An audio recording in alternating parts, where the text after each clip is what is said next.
Ito ang pinakamalakas na galawan ni Manny Pacquiao na nagpabagsak kay Keith Thurman. Nakuhang-kuha naman at talaga namang na-absorb ni Cuadro Alas Janrel Casimero na pabagsakin niya si Luis Nery dito. Kinilabutan si Manny Pacquiao sa bagong galawan ni Casimero nang talunin niya ang isa sa powerhouse, ang superstar ng Mexico na si Luis Pantera Nery. Nagsiiyakan ng libu-libong Meksikano, sobrang natakot si Naoya Inoue sa lakas ni Casimero. Nasyak ang buong bansang Japan sa ginawa ni Casimero dahil ang boksingero na kauna-unahang nagpabagsak kay Inoue ay nagmukhang amateur boxer at winasak ng husto ni Cuadro Alas Janrel Casimero.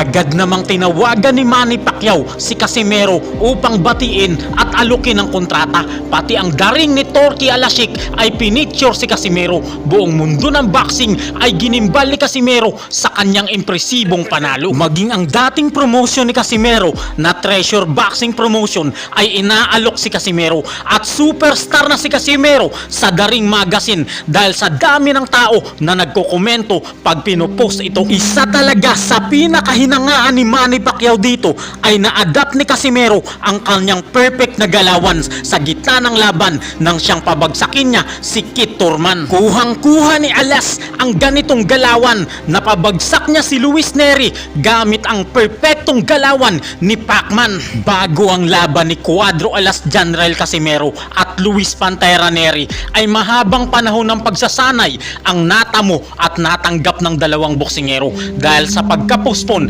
ng kanilang unang laban. Ginamit ito ni Casimero upang araw-araw na mag-insayo sa bundok upang lumakas ang katawan, habang si Luis Pantera Nery ay hindi napagod at sa gym na tumira upang masiguro ang panalo kontra kay Casimero. Halos araw-araw, minuminuto, oras-oras na nag-iinsayo. Sinabi ni Luis Nery na tatapusin niya si Casimero sa pamamagitan ng brutal na KO. Gagawin niya lahat ng paraan upang masiguro ang panalo sa laban, na dumating pa sa punto na sinadya na daw niyang magpa-overweight upang makalamang ng lakas kay Cuadro Alas Janrel Casimero. Kontrata 3.1 pounds over 40%.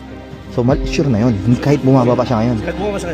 Sa boxing, lamang talagang mas mabigat na boksingero, kaya nagmulta si Luis Nery dahil dito at hindi siya nagbawas ng timbang sa pag-aakala na lalamang kay Casimero. Malaki kasi ang makukuha niyang panalo kung knockout niya ang gagawin niyang panalo kontra kay Casimero. Lamang na lamang si Luis Nery sa odds, kaya nakataya sa kanya ang mga bilyonaryo at elite na tao sa Mexico. At sa bonus pa lang ng mga big boss sa Mexico ay paldo na si Luis Nery kung makikio niya pa si Cuadro Alas Janrel Casimero. Sa makatuwid, baliwala ang multa ni Luis Nery kung makikio niya at masisigurado ang panalo laban kay Casimero. Puspusan at talaga namang batak na batak ang pag-iinsayo ni Luis Nery at sinadya pang magpa-overweight para ma-overkill si Casimero. Kaya lang baliktad ang nangyari sa laban. Makikita nyo naman kung paano mambalos ng suntok si Luis Nery ay todo bigay upang matiyak ang pagkakeo ni Casimero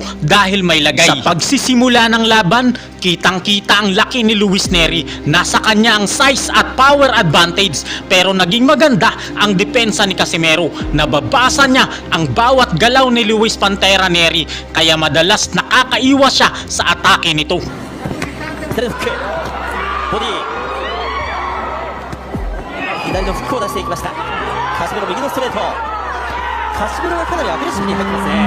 Di nagtagal dahil sa lakas ng ating kababayan ay napabagsak niya ang Mexicanong kalaban. Napabagsak agad ni Casimero si Luis Nery sa round 1 pa lamang.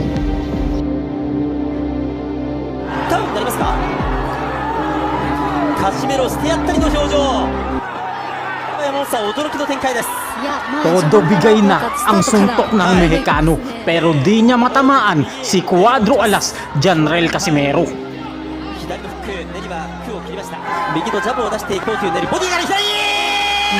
Ginamit ni Casimero dito ang perpektong galawan ni Pacman nang talunin ni Pacman si Keith Thurman. カシメロ2回目のダウン、練りは全く見えていませんでした。さあこれ早く終わる可能性もあります。ボディ右のフックアッパー、さあ残るカシメロ左のフックダウンです。ちょっともう当たるたびに倒れてますよ。かなり効いているはずです。左フックフリーノックラインだとしてもさすがにもう一回ダウンがあればはい、大丈夫ですよ。これも捉えた。さあカシメロが巻き込んでいく。もうもらってしまい捉えた。かなり足に来てカシメロボディから上ラウンドはネリアンの右ストレート、ですよ。はい左フック危ないですよ。さあどうだ右のストレート止まる可能性もあるぞ。さあ残り10秒耐えきれるかどうか、ゴングが救うかどうか。 Kahit na masyadong malaki at malakas si Neri, nagawa pa rin ni Casimero na pabagsakin ang Meksikano. Ganito katindi ang ating boksingero na si Cuadro Alas Janrel Casimero. Sa round number 2, ganon pa rin ang senaryo. Agresibo pa rin dito ang Meksikanong boksingero pero na-outlast pa rin siya ng ating pambato. フリが止めない限りは止まらないというルールです。でパンチの数ご覧の通り練りが入ってきました。ボディからネリの左フック気味の右捉えた。 Bagsak ulit dito ang Mexicanong kalaban sa sobrang lupit ng ating kababayan.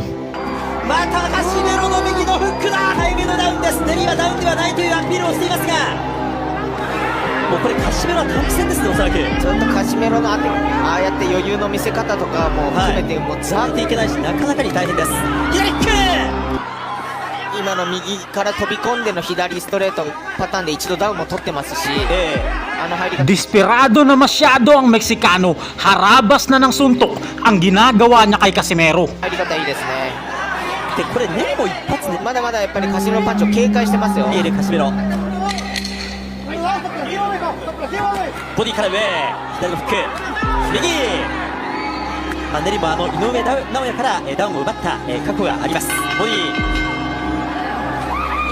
2ラウンド終了。さすがだなと思いましたね。はい、そしてダウンのシーンをご覧いただきますけれども、 Round number 3, desperado na dito si Luis Neri. Ilang beses na siyang napabagsak ni Casimero. Knockout win na lang ang pag-asa niyang manalo. Kaya todo bigay at haribas na ng suntok ang ginawa niya kay Casimero. Pero hindi nawala ng game plan si Alas. Grabe ang kanya mga adjustment sa laban. Kaya na-overpower naman niya ang Meksikanong kalaban. 右から左なるほど、じゃあ10対7ですかね。ぐらいですかね。はい、ボディから上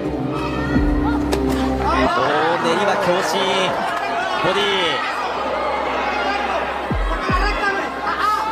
もう練りも悪いですよこれ。そうですね。はい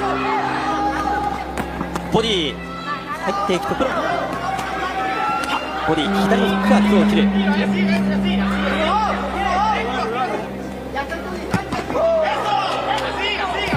ちょうどカシメロがさせたいのか左フックやはり狙ってます。ボディ左のフックは今日切る。馬場さん、練りのパンチも4回ダウンをした選手とは思えないですね。そうですね。先ほどリングに上がった亀田京之介選手との試合では、連打から左のボディで TKO 勝利を飾っている練りです。さあ詰める、右打ち下ろしダウンですね。Dito sa round number 3 ay bumagsak na naman si Luis Neri sa isang temple shot ni Cuadro Alas Janrel Casimero. 終盤に奪ったという形です。 Sa round number 4, dito natatapusin ni Casimero ang paghihirap ng kalaban. Matinding setup game plan ang gagawin niya sa kalaban. Akala na Neri sa bodega ang punteriya ni Casimero hanggang di niya namalayan matinding suntok na ang tumama sa kanyang ulo na overpower siya ng ating boksingero. 完全に今はもうこのカシメロのパンチも慣れてきてますし、左だこれは全クリーンに捉えた。それでも好発進。確信を持って Natulala si Luis Pantera Neri, hindi makapaniwala sa sobrang lala ng pinsala na kanyang natamo mula sa ating boksingero. Natulala siya sa sobrang lakas ni Cuadro Alas Janrel Casimero. Kinilabutan ang buong bansang Japan. Natakot ng husto si Naoya Inoue. Nagsiiyakan ng mga Mexican at kinilabutan si Pacquiao sa sobrang husay ni Casimero. Ginawa niyang amateur ang isang powerhouse ng Mexico. Mexico na isang elite at dekalibring boksingero. Ito sa lahat ng mga Casimero boxing fans at sa lahat ng mga talangka na basher ni Casimero. Ito yung sinasabi nyo na walang game plan, walang leche plan si Casimero at walang adjustment. Ito papakita ko sa inyo, Casimero versus Luis Pantera Neri. Ito si Neri ang kauna-unahang boksingero na nagpatumba kay Naoya Inoue. Ito papakita ko sa inyo kung ano yung sinasabing walang leche plan si Casimero. Ito yung paano niya sinet up itong si Luis Pantera Neri. Napakalakas na left hook sa bodega. Yan ang panguna niyang sinet up kay Luis Pantera Neri. Makikita nyo dito, pangalawang suntok sa bodega na naman, napailing si Luis Pantera Neri sa sobrang lakas. At sa pangatlong suntok, talagang akala ni Neri sa bodega tatama, kaya nakapokus siya sa depensa sa bodega, pero hindi niya alam sa temple niya pala ang asinta ni Casimero.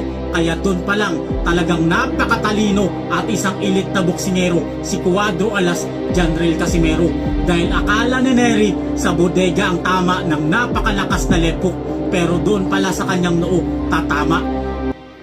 Kaya tahimik na naman ang talangka na mga humuhusga kay Cuadro Alas Janril Casimero. Ito yung laban na naging exclamation point ni Cuadro Alas Casimero kung kaya niya ba talagang manalo kay Naoya Inoue at sa kahit sinong boksingero sa Bantamweight Division. Kaya message ko sa lahat ng mga basher, umiyak kayo hanggat gusto nyo. Yun lang, peace out. Si Casimero ay unti-unti na namang sumisikat. Muli niyang itinaas ang bandila ng mga Pilipino. Di na magtatagal ay muli na nating magiging world champion ang ating pambato. God bless everyone. Bye-bye.